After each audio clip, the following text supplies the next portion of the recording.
අදත් අපේ Max Class YouTube channel එකෙන් කියලා දෙන්න යන්නේ අපි කොහොමද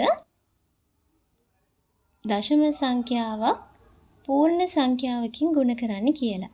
ඉතින් මුලින්ම ඉගෙන ගන්න පූර්ණ සංඛ්‍යා කියන්නේ මොනවාද? අපිට පූර්ණ සංඛ්‍යා කියන්නේ 1 2 3 ඒ වගේ ඉලක්කම්.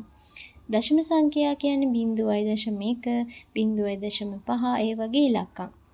ඒ වගේ සංඛ්‍යා. ඉතින් අපි පූර්ණ සංඛ්‍යාවක් තමයි අද අරගෙන දශම සංඛ්‍යාවකින් ගුණ කරන්නයි යන්නේ. වැඩි කතා නැතුව අපි යමු වීඩියෝ එකට. තාමත් අපේ Max Class YouTube channel එක subscribe කරලා නැත්නම් අනිවාර්යයෙන්ම subscribe කරන්න අමතක කරන්න එපා. දැන් අපිට දීලා තියෙනවා 0.6 කියන දශම සංඛ්‍යාව. ඉතින් අපි මේ දශම සංඛ්‍යාව ගුණ කරන්න යන්නේ 4 කියන පූර්ණ සංඛ්‍යාවෙන්. මුලින්ම අපි කරන්න ඕනේ මේ දශම කතාව අමතක කරලා මෙන්න මේ 6 කියන එක්කෙනාව 4ෙන් ගුණ කරගන්න එක. ඉතින් අපි දන්නවා ගණිතයේදී 6 වරක් 4 24යි. දැන් ඊට පස්සේ අපි බලනවා අපිට ඇත්තටම 6 නෙවෙයිනේ ගුණ කරන්න තියෙන්නේ දශම 6නේ. අන්න එතකොට මෙන්න මේ දශම තිතෙන් එහාට ඉලක්කම් කීයක් තේනාද කියලා. මේ දශම තිතෙන් එහාට ඉලක්කම් 1යි තියෙන්නේ. ඒ කියන්නේ අපි අනිවාර්යයෙන්ම මෙන්න මේ දශම 24 කියන සංඛ්‍යාව දශම තිත තියන්න ඕනේ එක ඉලක්කමකට කලින්. ඒ කියන්නේ දැන් මෙතන තිතෙන් එහාට ඉලක්කම් 1යිනේ. ඒක නිසා මෙතන තිතෙන් එහාට ඉලක්කම් 1ක් කරලා මේ 24 අපි 2.4 කියලා හදලා තමයි ලියන්න ඕනේ. ඉතින් අපිට 0.6 4 කියන පූර්ණ සංඛ්‍යාවෙන් ගුණ කරාම උත්තරේ විදිහට 2.4ක් ගන්න පුළුවන් වෙනවා. ඉතින් ඔයාලට මතක් කරනවා මේ වීඩියෝ එක බලන්න කලින් දශම සංඛ්‍යා ගැන අපි ඊට කලින් ඉදිරිපත් කරලා තියෙන වීඩියෝ ටික බලලා සම්පූර්ණ දැනුමක් අරගෙන මේ වීඩියෝ එක බලන්න එකතු වෙන්න කියලා. දැන් බලන්න තව ගැටලුවක්. දැන් ඔයාලට දීලා තියෙනවා 0.06 ගුණ කිරීම 5. මෙතනදිත් අපි දශම සංඛ්‍යා ගැන හිතන්නේ නැතුව මෙන්න මේ 6 5 කියන පූර්ණ සංඛ්‍යාවෙන් ගුණ කරනවා. එතකොට අපිට 30 කියලා පිළිතුරක් එනවා. දැන් අපි බලන්න ඕනේ මෙන්න මේ දශම තිතෙන් එහාට ඉලක්කම් කීයක් තියනවද කියලා. මේ දශම තිතෙන් එහාට ඉලක්කම් 1යි 2ක් තියෙනවා. ඉතින් අපි ඒක නිසා මෙන්න මෙතන තිත තියන්න තීරණය කරනවා. ඇයි? තිතෙන් පිටිපස්සට ඉලක්කම් 1යි 2ක් තියෙන්න ඕන නිසා. හරිම ලේසියෙන් උත්තරේ විදිහට 0.3ක් අපිට ගන්න පුළුවන් වෙනවා. අපි යමු තව ගැටලුවකට. මෙතන කියනවා 0.006.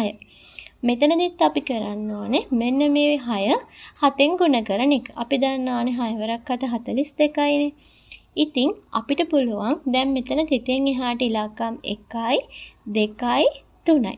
අපිට 42 කියලා ලියුවොත් ඉලක්කම් 3ක් හදාගන්න බෑ. ඒක නිසා ඉස්සරහට බිංදු දැම්මට පිළිතුරේ වෙනසක් වෙන්නේ නැති නිසා අපි බිංදු දානවා. දැන් අපි පිටිපස්සට බිංදු දැම්මොත් ඒ කියන්නේ 42 මෙතන බිංදු දාන. ඒතර 420 වෙනවනේ.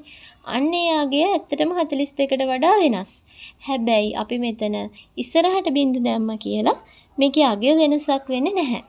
දැන් අපි දන්නවා තිතෙන් එහාට ඉලක්කම් 3ක් තියෙන්න ඕනනේ.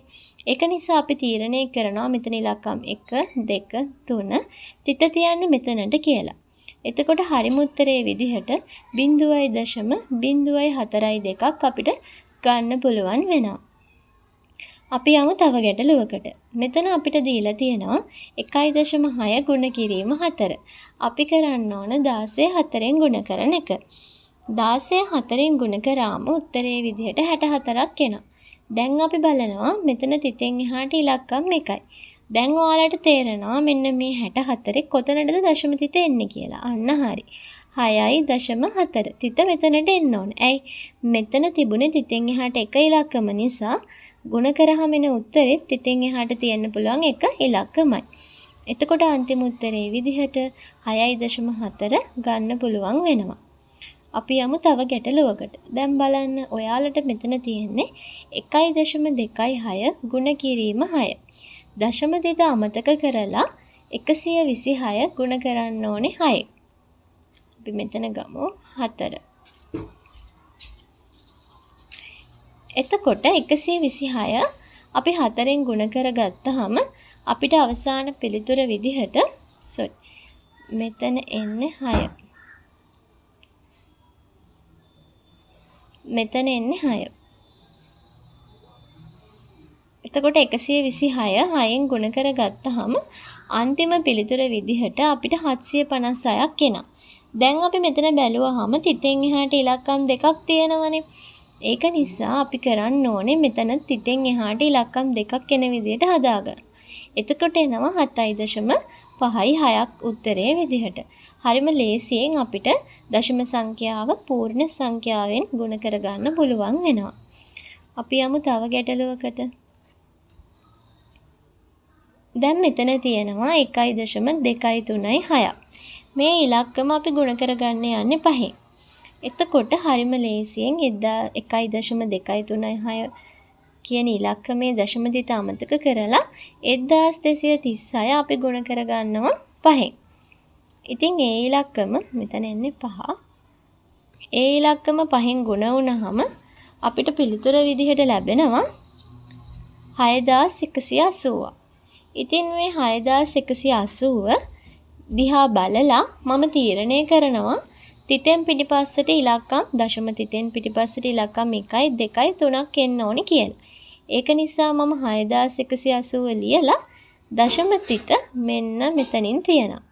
එතකොට මේ දශම තිතෙන් පිටිපස්සට ඉලක්කම් 1, 2, 3ක් හම්බ වෙනවා. අවසාන පිළිතුර විදිහට 6.180 ගන්න පුළුවන් වෙනවා. ඒ විදිහට හරිම ලේසියෙන් දශම සංඛ්‍යාවක් භාග සංඛ්‍යාවක් බවට පත් කරගන්න පුළුවන්. ඉතින් අපේ වීඩියෝ එක වැදගත් වුණා කියලා හිතනවා නම් අනිවාර්යෙන්ම අපේ Max Class YouTube channel එක subscribe කරන්න අමතක කරන්න එපා.